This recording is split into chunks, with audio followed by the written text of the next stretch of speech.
بسم اللہ الرحمن الرحیم، السلام علیکم جی۔ کنورسنگ اسلام کی اس سیزن کی لاسٹ ایپیسوڈ کے ساتھ میں ہوں حمزہ علی عباسی۔ ہم نے اس سیزن میں بہت ساری چیزوں کے بارے میں بات کی، ایک میں کہتا ہوں کہ سمرائز طریقے سے بات کی جتنی ہو سکتی ہے in given span of time of 30 minutes. بہت ہی امپورٹنٹ ٹاپکس سے سو ہوپ فلی جو یہ ایپیسوڈ دیکھ رہے ہیں، جنہوں نے پچھلی ایپیسوڈز نہیں دیکھیں ان کو پلیز آپ ضرور دیکھیے۔ Very important things we have discussed, اور ظاہری بات ہے کہ ایک سمرائزڈ فارم میں ڈسکس ہم کریں۔ اگر آپ ان کی ڈیٹیل جاننا چاہتے ہیں جن ٹاپکس کو ہم نے ٹچ کیا، تو غامدی صاحب کے لیکچرز ہیں، جس میں خاص طور پہ آئی ہائیلی ریکمینڈ کہ خطبات ڈیلس جو ہے، ڈیلس لیکچرز کی سیریز ہے، بالکل آن لائن ہے یوٹیوب کے اوپر۔ اگر آپ ٹائپ کریں ڈیلس لیکچرز جاوید غامدی تو وہ آ جائے گی۔ اس کے اندر بڑے انہوں نے پوائنٹرز کے طریقے سے بتایا ہے کہ جو اس وقت پرابلمز ہیں اسلام کی، جو پریولنٹ انٹرپریٹیشنز ہیں ان کے اندر، اور باقی بھی جو پلیٹ فارمز ہیں، غامدی صاحب کی کتب ہیں، ان کے لیکچرز ہیں، 23 اعتراضات کی سیریز جو ہے وہ چل رہی ہے اس وقت۔ So those are the platforms جہاں پہ آپ اگر ڈیٹیلز جاننا چاہتے ہیں چیزوں کی جو ہم نے ڈسکس کی سمرائزڈ ورژن میں سیریز کے اندر، تو پلیز وہاں آپ ضرور رجوع کیجیے گا۔ اور آج ہم بہت امپورٹنٹ جو ہے وہ دو چیزیں ڈسکس کرنے والے ہیں، جس کی براڈ کیٹیگری اگر میں آپ کو بتاؤں تو یہ ہے سبجیکٹ کی، کہ اسلام کے ساتھ جو اس وقت ہم سمجھتے ہیں کہ دو سب سے بڑے پرابلمز ہیں within Islam, with Muslims and within Islam, وہ سب سے بڑے دو پرابلمز آج ہم ڈسکس کریں گے۔ لیکن ٹاپک کی طرف جانے سے پہلے جو ہے، ہمارے ساتھ موجود ہیں ہمارے بڑے پیارے بھائی، بہت ہی میں کیا لفظ استعمال کروں، خوش لباس، خوش اخلاق۔ روز میں کو مشکل اردو کا ورڈ سوچ کے آتا ہوں جو میں ان کے انٹروڈکشن کے اندر دوں گا، لیکن جو ہے وہ میں بھول جاتا ہوں۔ تو ہمارے ساتھ موجود ہیں ہمارے بھائی، ہمارے استاد جناب حسن الیاس۔ کیسے ہیں سر آپ؟ ٹھیک ٹھاک ہیں؟ اللہ کا شکر، دعائیں آپ کی خیریت سے ہیں؟ اللہ کا شکر جی۔ میں بہت میری خواہش ہے کہ میں کو مشکل اردو میں آپ کا انٹروڈکشن کراؤں، maybe not in this season, maybe in the next season انشاءاللہ۔ اس وقت تک میں اپنی اردو پالش کروں گا۔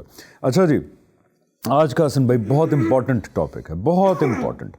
اس لیے بہت امپورٹنٹ ہے کیونکہ میرے نزدیک، ہم میرے خیال اتفاق کرتے ہیں اس بات کے اوپر، ہمارے نزدیک اسلام کے اندر یہ سب سے بڑے دو پرابلمز ہیں جن کے اوپر آج ہمیں ایک سرسری سی بات کرنا میں چاہتا ہوں کہ ہم کریں۔ لوگ کہتے ہیں جی اسلام کے ساتھ مسلمز میں بہت پرابلمز ہیں، جس کے اندر فحاشی، عریانی۔ آپ کسی سے پوچھیں کہ جی اسلام میں کیا پرابلم ہے، تو وہ آپ سے کہے گا کہ جی آج کل جی الحاد بہت پھیل رہا ہے مسلمانوں کے اندر، ویسٹرن کلچر کی بڑی بھرمار ہو رہی۔ نن آف دس، یقین جانیں اس میں سے کوئی چیز اس وقت اسلام کا سب سے بڑا پرابلم نہیں ہے۔ اسلام کا سب سے بڑا پرابلم دو چیزیں ہیں۔ ایک یہ کہ جو سیاسی تعبیرات ہیں، جو اسلام کو ایک پیغام کی بجائے، ایک پیغام جو ہم نے انسانیت کو ہمدردی کے جذبے سے دینا تھا، اس کی بجائے ایک پولیٹیکل آئیڈیالوجی بنا دیتی ہیں، جس کو ہم نے بائی ہک اور بائی کروک باقی انسانیت پہ نافذ کرنا ہے۔ دوسری چیز جو بہت بڑا پرابلم ہے اسلام کے اندر، اور بلکہ سب سے بڑا پرابلم ہے حسن بھائی، وہ یہ کہ ہم نے اللہ تعالیٰ کو ان کی جگہ سے اٹھا کر بیک سیٹ پہ ڈال دیا ہے۔ ایسی آئیڈیالوجیز اپنے پینیکل پہ پہنچ چکی ہیں، اپنے عروج پہ پہنچ چکی ہیں اسلام کے اندر، جس کے اندر غیر اللہ کی عبادت، انسانوں کی عبادت، انسانوں سے مانگنا، انسانوں کے کرشمات، کرامات، فضیلتیں، ان کے بارے میں ہی بحثیں ہونا، باتیں ہونا، ان کو آئیڈیلائز کرنا، ان کی محبت کے لیے کٹ مرنے کا جذبہ ہونا، اور جب اللہ میاں کی بات آئے وہاں ان کو بیک سیٹ پہ رکھ دیا گیا۔ اس کی مثال میں نام لوں گا، بلکہ کہ مانگنا کسی سے دعا کرنا، کسی کی تعریف حمد و ثنا کر کے ان سے مانگنا، اس چیز کا سبجیکٹ جو ہے وہ نبی بھی ہیں، آپ صلی اللہ علیہ وسلم کی ذات سب سے زیادہ ہیں، جو کہ آپ صلی اللہ علیہ وسلم کی ٹیچنگ کے خلاف جاتا ہے کہ میرے ساتھ میری محبت میں وہ نہ کرنا جو مسیحیوں نے حضرت عیسیٰ کے ساتھ کیا۔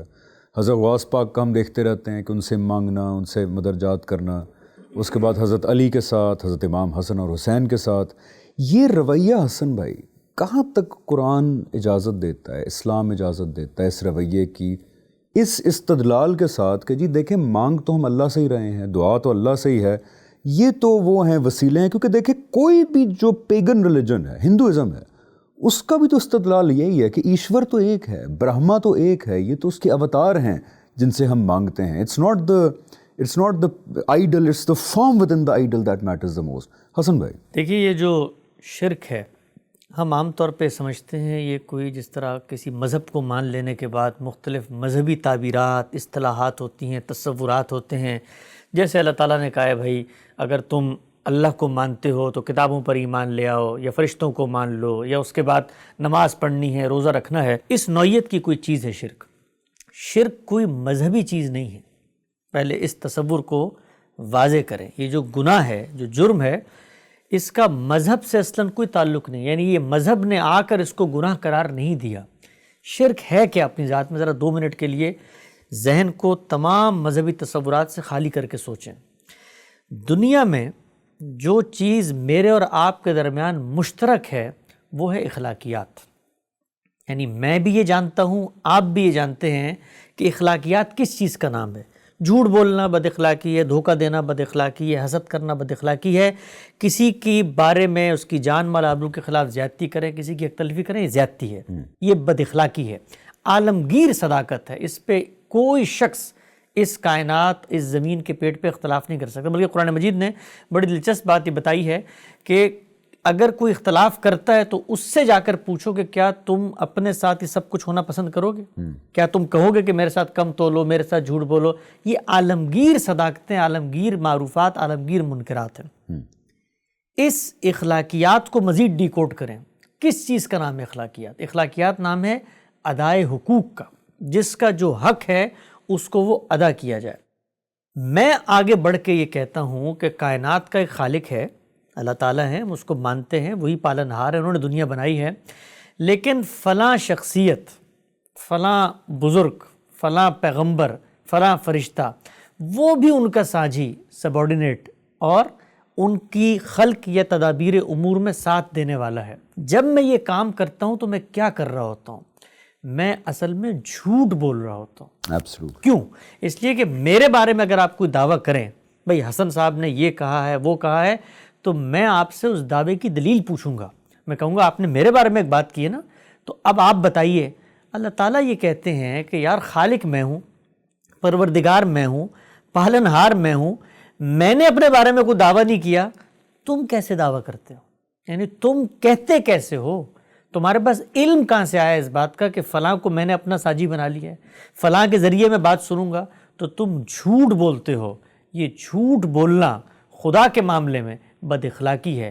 اس کو ہم شرک سے تعبیر کرتے ہیں. یعنی یہ کوئی مذہبی تصور نہیں ہے، یہ بنیادی تصور ہے اخلاقیات کا، جو میں اپنے بارے میں پسند نہیں کرتا کہ میرے بارے میں آپ کو غلط دعویٰ کریں، اور میں اس کی تائید نہیں کر رہا. اللہ کے بارے میں کرتے ہیں ہم لوگ. تو اللہ تعالیٰ یہ کہتے ہیں کہ جب میں نے انسانوں کو پیدا کیا نا، تو ان کی فطرت میں خالق کا تصور ڈالا ہے. کوئی پیغمبر ان تک، سورہ اعراف میں بڑی دلچسپ بات فرمائی اللہ تعالیٰ نے کہ قیامت کے دن یہ اٹھ کر کہہ سکتے ہیں کہ بھئی ہم تک تو پیغمبروں کی دعوت پہنچی نہیں. تو اللہ نے بتایا کہ یہ عذر ہم تمہارا نہیں مانیں گے کہ پیغمبروں کی دعوت نہیں پہنچی، پھر بھی تم نے شرک کیا. کیوں؟ اس لیے کہ شرک کرنے کے لیے کسی خارجی دعوت استدلال کی ضرورت ہے. شرک نہ کرنے کے لیے کسی استدلال کی ضرورت نہیں ہے. بھئی ایک خالق ہے، میں مانتا ہوں خالق ہے، اب میں کوئی نقطہ نظر پیدا کروں گا کسی کو اس کے برابر کرنے کے لیے، تو خالق نے فطرت میں جو تصور ڈالا ہے وہ اتنا سادہ، اتنا واضح، اتنا بدیہی ہے. دین اسلام کی بنیاد اسی پر ہے. اور یہ ہم جانتے ہیں کہ اسلام کا آغاز محمد رسول اللہ سے نہیں ہوتا، ابتدا سے ایک ہی مذہب ہے، تمام پیغمبر وہی دے کر، اور عالمگیر ہدایت لے کر آئے ہیں. وہ ان کی عدالت اس علاقے، اس وقت کے ساتھ خاص تھی، ان کی ہدایت عالمگیر تھی. دین کی بنیادی دعوت سے انحراف ہو جاتا ہے جب آپ شرک کے مظاہر کو اپناتے ہیں. اللہ تعالیٰ نے فرمایا کہ شرک تم کرو گے تو بس اب ابدی جہنم ہے. اس کی وجہ کیا ہے؟ کبھی غور کریں کہ اتنا بڑا جرم ہے یہ. اس کی وجہ یہ ہے کہ یہ جرم میں چھوٹی سطح پر کروں دنیا میں، لوگ مجھے نہیں بخشتے، معاف نہیں کرتے. مثلا میں آپ کے بارے میں ایک دعویٰ کر دوں اور وہ غلط ہو تو آپ مجھے عدالت میں گھسیٹتے ہیں، عزت کا مقدمہ کرتے ہیں. بھائی میری عزت پہ تم حملہ آور ہو گئے ہو، تو ذرا تصور کریں ہم کائنات کے پروردگار کی عزت پہ حملہ آور ہو گئے. ان کے خلاف اتنا بڑا جھوٹ باندھ دیا ان کے اوپر. اور اللہ تعالیٰ یہ کہتے ہیں کہ یہ تمہاری منہ کی باتیں ہیں.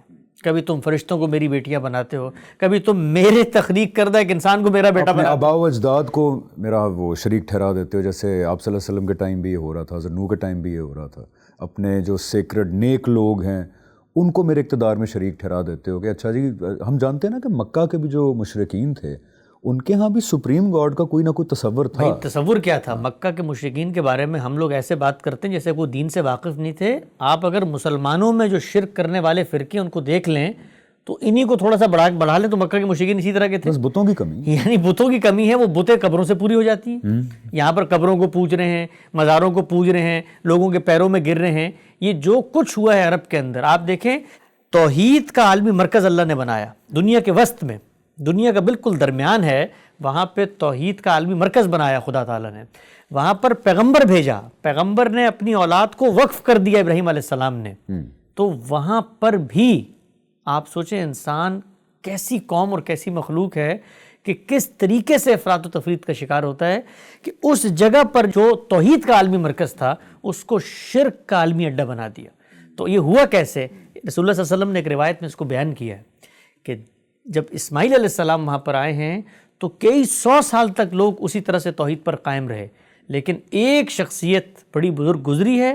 اس بزرگ شخصیت کے ساتھ اپنے تعلق کے اظہار کے لیے ان کے مجسمے بنائے گئے ہیں، ان کی تصاویر تماثیل بنائی گئی ہیں، اور پھر کرتے کرتے وہ گھروں میں آ گئی ہیں، اور پھر اس کے بعد ان سے تعلق کا اظہار وہ پورا کا پورا مذہب بن گیا. آپ اگر کفار کا مقدمہ پڑھیں قرآن مجید میں سورہ زمر میں اللہ تعالیٰ نے حکایت کی ہے مشرکین کہتے کیا ہیں شرک کے بارے میں. تو اللہ تعالیٰ نے کہا ہے کہ ان کو جب منع کیا جاتا ہے تو آگے سے کیا کہتے ہیں؟ ما نعبدہ الا لیقربونا الی اللہ زلفیٰ.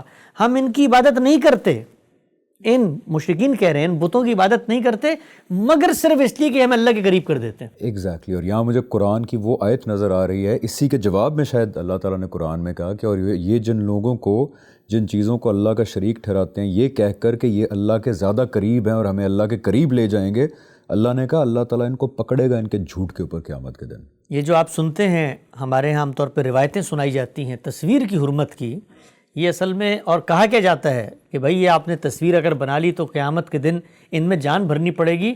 یہ اصل میں انہی مشرکین کو کہا جا رہا تھا کہ یہ جن کو تم نے خدا بنا کے اپنے گھروں میں لٹکایا ہوا ہے، یہ تم ان کو خدا سمجھتے ہو نا، قیامت میں اللہ تعالیٰ پیش کرے گا اور پھر اپنی جانیں بھر کے ان کو بتانا کہ ان میں کچھ جان ہے، یہ تمہارے لیے کچھ کر سکتے ہیں، یہ تمہارے ہاتھ کے تراشیدہ بت. تو شرک کا تصور مذہب کیا کرتا ہے؟ مذہب آپ کو فطرت کے اوپر لے کے آتا ہے.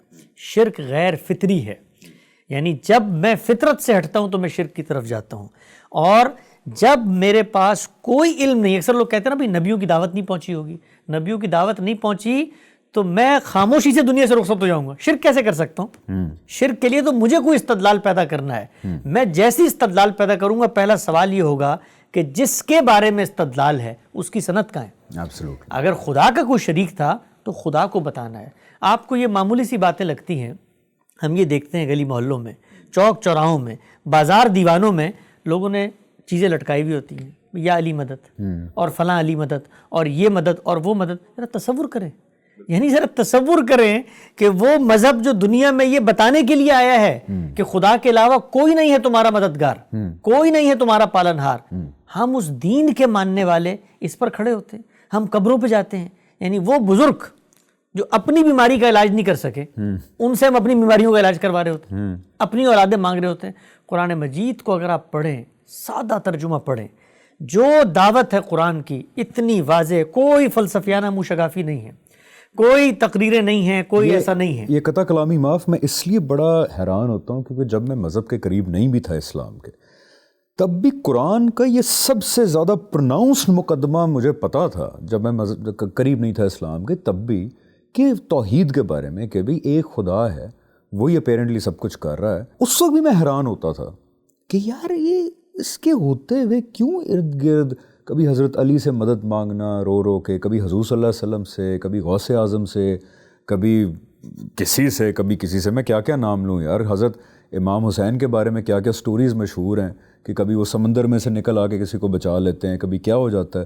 یہ کیونکہ بڑا سیریس معاملہ ہے. تو یہ قرآن کے ہوتے ہوئے حسن بھائی کیا، ہاؤ از اٹ پاسبل؟ دیکھیے انسان کیا کرتا ہے، یہاں تو قرآن کا آپ نے ذکر کیا، ذرا تصور کریں کہ اللہ تعالیٰ نے بنی اسرائیل میں پے در پے پیغمبر بھیجے، کتابیں بھیجیں، اور سیدنا مسیح بتانے کے لیے کیا آئے ہیں کہ شرک نہ کرو. اللہ ایک اکیلا واحد یکتا یگانہ ہے، کوئی اس کا ہمسر ہم پلہ نہیں ہے. وہ شخص جو دعوت یہ لے کر آیا ہے اسی کو خدا کا بیٹا قرار دے دیا. ذرا آپ تصور کریں کبھی ہم غور کریں کہ اس پیغمبر کی دعوت توحید کی دعوت ہے. آپ پڑھیں لیکن بائبل مزے کی بات یہ ہے کہ کرسچنز بھی یہی کہتے ہیں کہ ہم 3 خداؤں پہ نہیں بلیو کرتے. وہ بھی توحید کا ہی دعویٰ کرتے ہیں. وہ کہتے ہیں کہ جی خدا ایک ہے, اس کے اوتار 3 ہیں بس, ایک سن ہے اور ایک ہولی گوسٹ ہے, 2 اوتار ہیں اس کے. تو وہی بات ہے نا مسلمان جو ہم کہتے ہیں کہ جی ہم حضرت علی کو تو نہیں پوج رہے, ہم حضور صلی اللہ علیہ وسلم کو تو نہیں پوج رہے, غوث اعظم کو تو نہیں پوج رہے, ہم تو مانگ اللہ ہی سے رہے ہیں, بس یہ ان کے وسیلے سے. دونوں باتوں میں فرق کیا ہے مجھے بتائیں. میں پتھروں کو پوجتا, میں آسمانوں کو پوجتا, میں آگ کی پوجا کرتا اگر خدا کا کوئی اذن ہوتا میرے لیے. بھائی وہ مظہر ہے. ہم یہ نہیں کہتے کہ آپ خانہ کعبہ کے پاس جاتے ہیں تو آپ بھی شرک کرتے ہیں, پتھر کو سجدہ کر, وہ خدا کا ٹھہرایا ہوا معبد ہے. شرک میں یہ مسئلہ نہیں ہے کہ آپ پوج کس کو رہے ہیں, مسئلہ یہ ہے کہ کس کی اجازت سے پوج رہے ہیں, کس کی اجازت, کس کے اذن سے پوج رہے ہیں. کہیں قرآن میں اللہ تعالیٰ نے اجازت دی ہے؟ یعنی قرآن مجید کا تو ایک بچہ بھی اگر مطالعہ کرے تو یہ سوال تو روز روشن کی طرح آیا آپ صلی اللہ علیہ وسلم نے کبھی کہیں کہا ہوا ہے کہ یار میں حضرت علی نے تو اپنے بارے میں یہ کہا ہے, جب لوگوں نے ان کی فضیلت پیغمبروں کے مقابلے میں بیان کرنی شروع کی تو آپ نے کہا بھائی یوسف کی کیا بات کرتے ہو, موسیٰ کی کیا بات کرتے ہو, دوسرے پیغمبر کی کیا بات کرتے ہو, میرا رتبہ کہاں ہے؟ بھائی قرآن مجید کو اگر آپ پڑھیں, ویسے ہمبل آدمی, آپ دیکھیں اللہ تعالیٰ کیا کہتے ہیں, یہ پیغام میں نے تمہیں دیا ہے, اس کو پورا پورا پہنچانا ہے, اس میں ہلکی سی کمی بیشی کی اپنی طرف سے تو ہم کیا کریں گے, اے پیغمبر ہم رگے جان کاٹ دیں گے. بالکل, ذرا تصور کریں آپ. بالکل. یعنی اللہ کے نزدیک پیغمبر کرتے کیا ہیں؟ پیغمبر صرف اور صرف اللہ کا پیغام دنیا میں لے کے آتے ہیں. ان میں سے جو لوگ رسول بنتے ہیں اللہ تعالیٰ ان کے ذریعے زمین کے پیٹ پہ وہ عدالت لگا کے دکھاتے ہیں جو روز قیامت ہونی ہے. یہ پیغمبروں کا کام ہے. اس کے علاوہ وہ کچھ نہیں کر سکتے سوائے اللہ کے اذن کے. ان سے معجزات کا صدور ہوتا ہے اللہ کے اذن کی وجہ سے. ان سے خرق عادت واقعات کا کوئی صدور ہوتا ہے اللہ کے اذن کی وجہ سے. ان کی تائید اور نصرت میں فرشتے اترتے ہیں پیغمبر کی ذات کی وجہ سے. وہ پیغمبر تو کچھ جانتے بھی نہیں ہے کہ اب کیا ہوگا, اللہ پر بھروسہ ہوتا. آپ صلی اللہ علیہ وسلم نے کہا نا کہ مجھے تو خود نہیں پتا کہ میرے ساتھ کیا ہوگا آگے. تو یہ یہاں پہ کرشمے کی آپ نے بات کی, قرآن سے آپ صلی اللہ علیہ وسلم نے کبھی بتایا ہو, کیا کہیں ثابت ہے کہ نبیوں اور رسولوں کے کیس کے علاوہ, یعنی کہ حضرت مریم کا بھی جو کیس تھا وہ ایک نبی کے سلسلے میں تھا, ایک مشن کے سلسلے میں, اس کے علاوہ جتنے کرشمے یا میریکلز کا ذکر ہے, فرشتوں کے زمین پہ آ کے بات چیت کرنے کا ذکر ہے, وہ نبی اور رسولوں کے سلسلے میں ہی ہے نا. کہ نبی اور رسولوں کے علاوہ بھی قرآن سے آپ صلی اللہ علیہ وسلم نے کہیں بتایا ہے کہ لوگ کرشمے بھی کرتے پھر رہے ہیں, ملائکہ اور اینجل سے بھی ملتے پھر رہے ہیں, اللہ میاں سے بھی باتیں ہو رہی ہیں, عرش کے بھی چکر لگائے, یہ کہیں ہیں باتیں نبیوں اور رسولوں کے دائرے کے علاوہ یہ کام ہوئے ہیں کبھی؟ یہ دیکھیے جو اللہ تعالیٰ سے رابطہ ہوتا ہے یہ ہم عام طور پہ آپ دیکھیں کتنی سادہ لوہی میں گفتگو کرتے ہیں. فلاں بزرگ کو فرشتوں نے زیارت کرا دی, فلاں عرش پہ پہنچ گئے, فلاں نے فلاں مرغی کے اندر جان ڈال مراقبہ دی, کیا تو فلاں سے ملاقات ہو گئی, ادھر سے اس کی محفل میں پہنچ گئے. بھائی یہ سب کچھ اگر ہونا ہے اور فلاں آدمی کو خواب میں جو ہے اللہ تعالیٰ نے یہ ہدایات کر دیں, یہ سب کچھ ہونا ہے تا قیامت, تو ختم نبوت کی پھر کیا ضرورت ہے؟ بالکل, بس ٹائٹل کا ہی فرق ہے. یعنی ختم نبوت جو ہوئی ہے, ختم نبوت کا مطلب ہے کہ آخری پیغمبر آ گیا ہے, اب اس کے بعد اللہ تعالیٰ کے ساتھ رابطہ قائم کر کے کوئی ہدایت جاننے کا ہمارے پاس کوئی ذریعہ نہیں ہے. نبوت ختم ہو گئی. نبوت نام کس چیز کا ہے بھائی؟ اسی کا تو نام ہے محبت ربانی, اللہ تعالیٰ سے تعلق, اللہ تعالیٰ کی بات آپ تک پہنچتی ہے, وہ لوگوں تک آتی ہے. اگر ختم نبوت کے بعد یہ سب کچھ ہونا ہے تو پھر ختم نبوت کہاں ہے؟ تو میں آپ کو آگے بڑھ کے بتاتا ہوں کہ جو لوگ اس بات کو مانتے ہیں, سمجھتے ہیں, وہ پھر آگے سے یہ کہتے ہیں کہ ختم نبوت جو ہے وہ صرف ایک پہلو سے ہوا ہے, ایک دوسرے پہلو سے قیامت تک جاری ہے, رابطہ بھی ہوتا ہے اور معلومات بھی آتی ہیں, ہدایات بھی آتی ہیں. تم لوگ نہیں جانتے, چھوٹے لوگ ہو, سادہ لوگ ہو, یہ خاص لوگوں کی بات ہوتی ہے, اخص الخواص کی توحید ہوتی ہے. یہ قل اللہ احد اللہ الصمد تم لوگ پڑھتے ہو, یہ چھوٹے چھوٹے مسلمانوں کی توحید ہے. ہماری توحید اس سے مختلف ہے. اور پھر آگے کیا ہوتا ہے کہ وہاں پر ایک شخص کو خدا کا جسدی ظہور بنایا, سیدنا مسیح کو, شرک ہو گیا. تو یہاں پر کیا ہوا, پوری کی پوری کائنات کو خدا کے تجلیات کا ظہور قرار دے دیا, وحدت الوجود. یہ شرک کیوں نہیں ہوا؟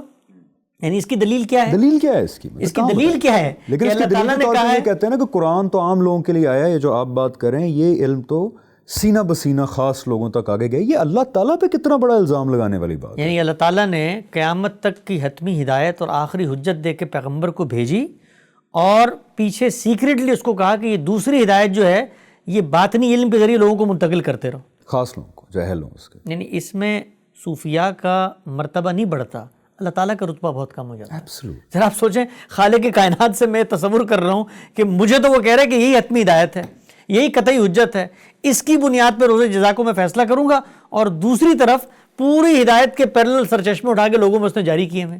تو ذرا تصور کریں, دین کے نام پر یہ جو کچھ بیان کیا جاتا ہے, اس کو ریفیوٹ کرنے کے لیے کچھ کرنے کی ضرورت نہیں ہے. جو کچھ آپ کے سامنے شخص آ کر بتائے نا, اس کو بولے قرآن مجید پڑھو اور اس میں سے بتاؤ اس میں یہ کہاں لکھا ہوا ہے. یہ کہاں لکھا ہوا ہے کہ رسول اللہ کے رخصت ہونے کے بعد اللہ تعالیٰ اپنی زمین کا نظام چلانے کے لیے غوث کتب ابدال کو منتخب کرے گا, اور ان کو پورے ما کان ما یکون کا علم دے گا. وہ آسمانوں پہ بیٹھ کے چونٹی کی لکیریں بھی دیکھ لیں گے, وہ وضو میں لوگوں کے دھلتے ہوئے گناہ بھی دیکھ لیں گے. یہ جو کچھ بیان کیا جاتا ہے ہمارے ہاں تصوف کی روایت میں, ذرا تصور کریں ایک منٹ کے لیے. بھائی اللہ کے پیغمبر پھر کرنے کیا آئے تھے مشرکین مکہ کے ساتھ؟ ان کے اور ان میں فرق کیا رہ جاتا ہے پھر؟ اور ان باتوں کو کیٹیگوریکلی اللہ تعالیٰ کو بیان کرنا چاہیے کہیں پہ, بیکاز اکثر ان چیزوں کی ریزننگ کے طور پہ لوگ آئیں بائیں شائیں اپنی ریزننگ زیرے ہوتے ہیں کہ دیکھیں جی آپ یا اگر یا علی مدد یا رسول اللہ مدد کہتے ہیں یا غوث اعظم مدد کہتے ہیں تو کیا پرابلم ہے؟ آپ ایک دوسرے سے بھی تو مدد مانگتے ہیں. اپنی طرف سے ریزننگز بنا کے کانسیپٹس کو جسٹیفائی کرنا, کیا یہ ٹھیک ہے؟ کیونکہ ایسی بات تو قرآن میں واضح طور پہ اللہ تعالیٰ کو یا آپ صلی اللہ علیہ وسلم کو واضح طور پہ جو ہے اس کو بتانا چاہیے تھا کہ ابھی یہ معاملہ ہونے لگا کہ لوگوں سے بھی اب لوگ بھی اللہ تعالیٰ کے ساتھ شریک ہوں گے ڈفرینٹ معاملات کے اندر. یہ میں آپ سے جب مدد مانگتا ہوں کسی چیز کے بارے میں, تو کیا یہ تصور کرتا ہوں کہ آپ ہی ہیں جو میری مدد کر سکتے ہیں؟ آپ مدد نہیں کریں گے تو میرا کام نہیں ہوگا, اسپیشلی جب آپ وفات پا چکے ہیں. اور جب آپ وفات پا, یعنی یہ مذہب خیز استدلالات ہیں.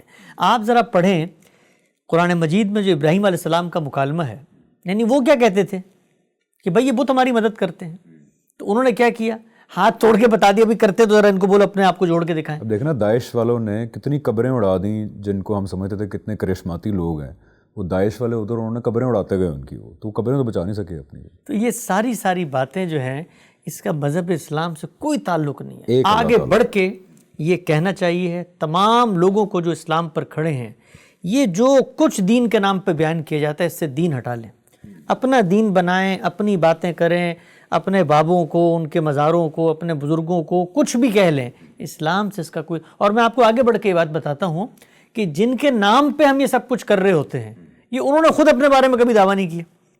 زیادہ تر کئیوں نے کیا بھی. یعنی ہم جب صحابہ کے بارے میں یہ بات کرتے ہیں, ہمارے لیے تو دین کے معاملے میں وہ معیار ہے نا, ہم ان کا نام لے کر اگر یہ کام کرتے ہیں تو کوئی تصور ہی نہیں ہے, تصور ہی نہیں ہے ان کا تو کوئی تصور ہی نہیں. کبھی نہیں سنا کہ حضرت ابو بکر کے کوئی کرشمے, حضرت علی کے کوئی مراقبے ہو رہے ہیں, حضرت عمر, حضرت عثمان یا بڑے بڑے جو جید صحابہ ہیں ان کی کبھی سٹوریاں سنی نہیں اس طرح کی کہ وہ بھی کرشمے دیکھ اڑ رہے ہیں, کہیں پہ جا رہے ہیں. تو دین بالکل سادہ ہے. اصل امتحان کیا ہے؟ اصل میں انسان اس اصل امتحان سے فرار کی راہیں تلاش کرتا ہے. وہ اصل امتحان یہ نہیں ہے کہ جنگل میں چلے جاؤ, وہ اصل امتحان یہ ہے کہ شادی کرو, کاروبار کرو, بازار میں بیٹھو, رشتے بناؤ, پھر تمہارا امتحان ہے کہ کس کے حقوق ادا کرتے ہو, کس کے نہیں کرتے. یعنی یہ تو گیم سے جس کو آپ کہتے ہیں ایگزٹ لینا ہے, اسکیپ ہے. یہ دو سوال یا بالکل ٹھیک کہہ رہے ہیں کہ قرآن میں اس چیز کی بھی نفی, جب اللہ تعالیٰ نے بلیک اینڈ وائٹ نفی کر دی ہے کہ اے رسول صلی اللہ علیہ وسلم, وہ لوگ جو رہبانیت اختیار کر لیتے ہیں, جنگلوں میں چلے جاتے ہیں, ان سے کہو کہ ہم نے ایسا کوئی حکم نہیں دیا ان کو. البتہ کیونکہ اللہ تعالیٰ جو ہیں وہ پھر الٹیمیٹ ہیرو ہیں, رحمان ہیں, رحیم ہیں, کہتے ہیں چلو جو دیانتداری سے کچھ کر رہا ہے ہلکا پھلکا ان کو ہم کوئی اس کا اجر دے دیں گے.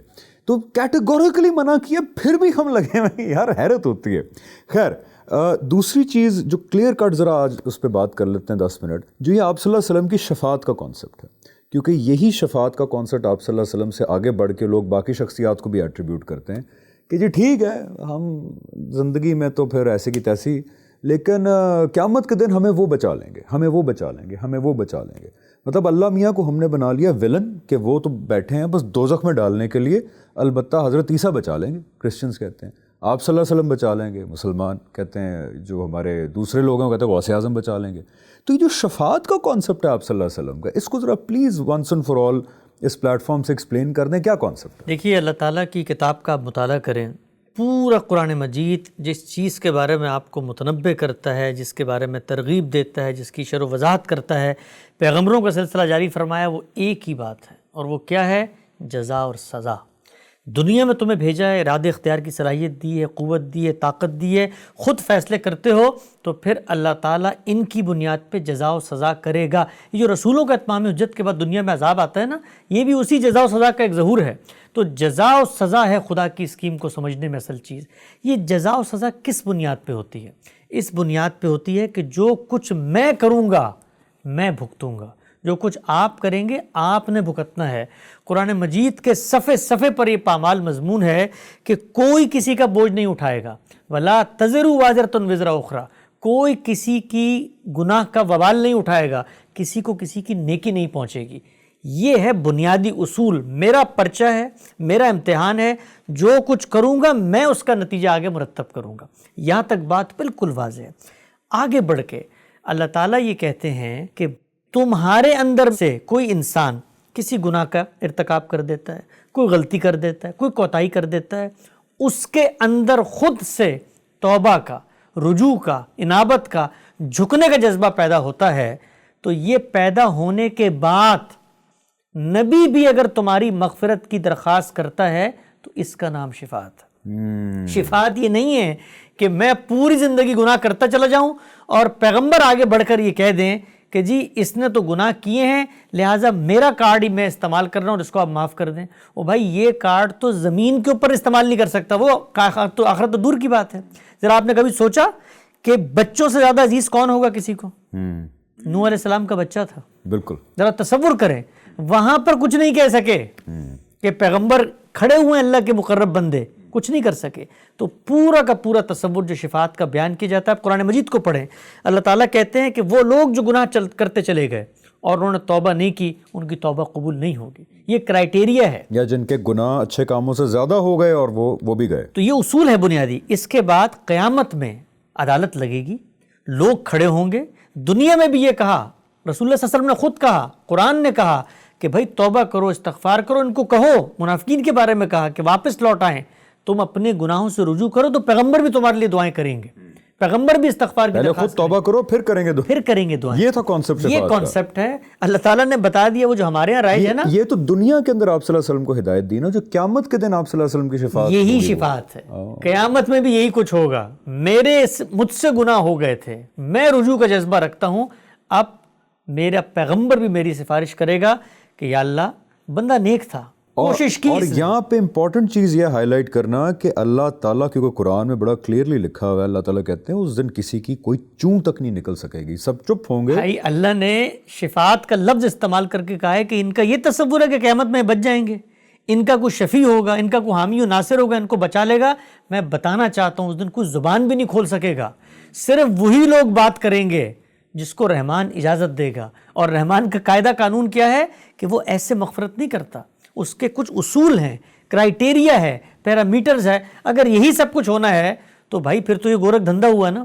پھر میرا امتحان کیا دنیا میں کہ میں مسلمان گھرانے میں پیدا ہو گیا اور میں گناہ کرتا چلا گیا اور پیغمبر نے مجھے بچا لیا۔ گناہ کیے، بس میں نے آپ صلی اللہ علیہ وسلم سے بڑی محبت کی، یا غوث پاک کا مرید تھا، تو بس زندگی جیسے بھی گزار لی، وہ بچا لیں گے مجھے آگے۔ یہ پورے کے پورے دین سے متصادم تصور ہے۔ دین اسلام میں ایسی کوئی بات نہیں ہے میں گناہ کروں گا تو میں نے رجوع کرنا ہے۔ آپ دنیا میں دیکھیں، آپ کسی کی سفارش کرتے ہیں، کسی کے بارے میں کوئی چٹھی لکھتے ہیں، اس کی طبیعت کے برخلاف کرتے ہیں یا اس کی خواہش پہ کرتے ہیں؟ یعنی ایک شخص سے مجھے نوکری کرنی نہیں ہے اور میں روزانہ لوگوں کو فون کر کہہ رہا ہوں کہ اس کو نوکری پہ رکھ لو، تو بھائی سفارش کی ہی تب جاتی ہے کہ جب بندے کی ایمان موجود ہوتی ہے۔ ایک یعنی کہ یہ کہنا درست ہوگا کہ قیامت کے دن، اس دن کسی کی چون نہیں نکلے گی، کوئی اپنے لب نہیں کھول پائے گا، آواز تک نہیں آئے گی، چاہے وہ فرشتے ہوں چاہے وہ انبیاء ہوں، سب چپ ہوں گے۔ اس دن حکومت صرف رحمان کی ہوگی۔ اللہ تعالیٰ ایسے نہیں ہو سکتا کہ آپ کے گناہ آسمانوں تک پہنچے ہوں، آپ کی نافرمانیاں، اور اللہ تعالیٰ نے فیصلہ کر لیا ہو کہ آپ کو جہنم میں بھیجنا ہے، لیکن آپ صلی اللہ علیہ وسلم انٹروین کر دیں بیچ میں، یا پھر عیسائیوں کے نزدیک حضرت عیسیٰ انٹروین کر دیں، غوث پاک انٹروین کر دیں، حضرت علی گریبان پکڑ کے لے جائیں۔ یہ نہیں ہو سکتا یعنی کہ اللہ تعالیٰ کا فیصلہ ہو جہنم کا اور کوئی انٹروین کر کے آپ کو جنت کے اندر لے جائے۔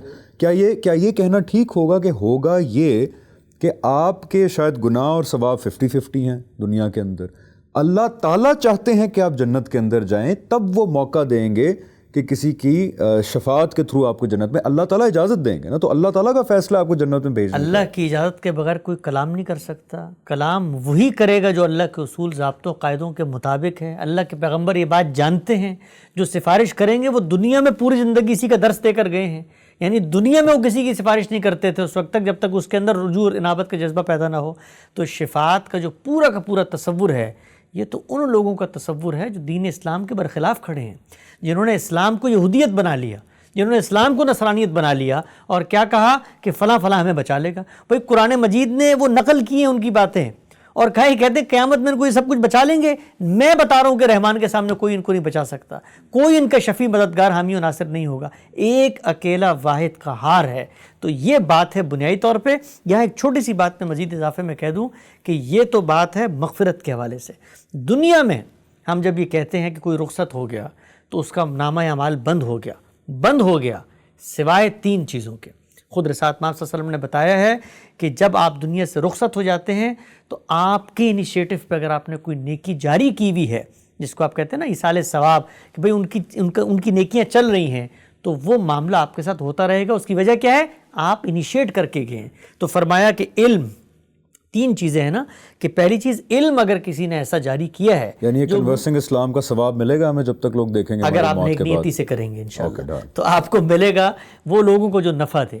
دوسرا صالح اولاد, یعنی اولاد میں بھی اصل میں آپ کیا کرتے ہیں؟ انویسٹ کرتے ہیں, آپ کی صلاحیتیں لگتی ہیں, آپ ان کی تربیت کرتے ہیں, اور وہ جو آگے نیکی کرتے ہیں اللہ تعالیٰ اس کا بھی کچھ حصہ آپ کی نیکیوں میں شامل فرمائیں گے. اور تیسرا یہ جو آپ اللہ کی راہ میں کوئی چیز خرچ کرتے ہیں, کوئی سبیل لگا لی, اس سے لوگ پانی پیتے چلے جا رہے ہیں, تو یہ اللہ کے یہاں آپ کی نیکیاں بڑھتی چلی جا رہی ہیں.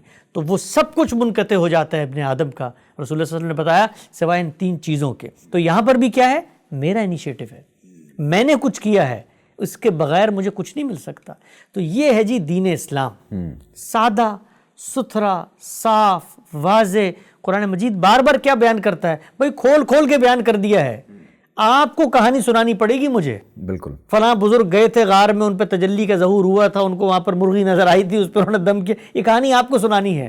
دین کے اسلام کے اندر کوئی کہانی نہیں, صرف اوپر one supreme boss, that is اللہ میاں. ایک اللہ تعالیٰ ہیں, اوپر اللہ ہیں, نیچے اللہ ہیں, اول اللہ ہیں, آخر اللہ ہیں, ظاہر اللہ ہیں, باطن اللہ ہیں. یہ اللہ خود اپنے بارے میں کہتا ہے. بالکل ہم آگے بڑھ کے کہتے ہیں کہ نہیں, ہم تو اللہ کو جانتے ہیں لیکن ہم اللہ کا شریک بنائیں گے, ہم اللہ کا ساجی بنائیں گے. تو دین کی بنیادیں منہدم ہو جاتی ہیں جب ہمارے ہاں کسی بھی سطح پر شرک کا کوئی شائبہ بھی پیدا ہو جائے. بالکل صحیح. آخری بات کی طرف آنے سے پہلے اگین ریکویسٹ یہ ہے کہ دیکھیں رسول اللہ صلی اللہ علیہ وسلم سے محبت کا تقاضا یہ ہے کہ ان کے دین کو دیانتداری سے سمجھ کے جو اللہ تعالیٰ نے ان کے تھرو دیا اس پہ عمل کیا جائے. جتنی زیادہ محبت اتنی زیادہ یہ جستجو. ان سے محبت اور عشق کا یہ تقاضا نہیں ہے کہ ہم ان کو جو ہے وہ آلموسٹ ڈیوائن لیول پہ پہنچا دیں, کیونکہ یہ محبت تو پھر مسیحیوں نے حضرت عیسیٰ کے ساتھ بھی کی, اور اسی کے بارے میں آپ صلی اللہ علیہ وسلم نے کہا کہ میرے سے محبت میں وہ نہ کرنا جو مسیحیوں نے حضرت عیسیٰ کے ساتھ کیا.